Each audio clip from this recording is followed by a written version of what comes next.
Blinking D or blinking drive, ano yung possible issue? Normally, pag yan ay nag-blink, may kinalaman yan sa transmission o may issue ka sa transmission. Pwedeng may problema ka sa gear or nag-overheat ang inyong transmission. Isang tip ko dyan is try nyo muna siyang i-off for 10 to 20 minutes, then observe. Then during naka-off yung inyong makina, tignan ninyo kung may tagas ba. Okay? O may tagas bang oil sa inyong transmission. I-check nyo yung dipstick nya kung meron, kung may oil pa ba.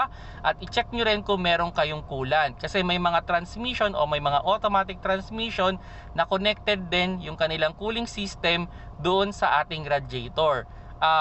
Yun mga paps, no, kung sakali man na nagbiblink yan. So yun, pag in-start nyo na yung inyong sasakyan, normal naman, wala naman tagas, may oil naman, i-observe ninyo. Now, kung sakaling bumalik, I highly recommend dalhin nyo na kagad sa mga authorized shop ninyo o trusted shop ninyo at ipa-check ninyo para hindi mas lumaki yung problema. Ako minsan na-experience ko na yan nung pababa ako ng Antipolo, nag-blink yung letter D, no?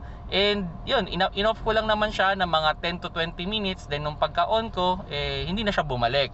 Pero yun, ang ginawa ko pa rin, chinek ko yung cooling system, and yun, medyo may problema ako doon sa aking radiator fan motor. So nung ni-replace ko naman siya, yun, totally wala nang naging blinking yung aking automatic transmission. So yun mga paps, no, yun lang yung idea with regards blinking D or blinking drive. Kung may additional kayong information, just comment down below na lang.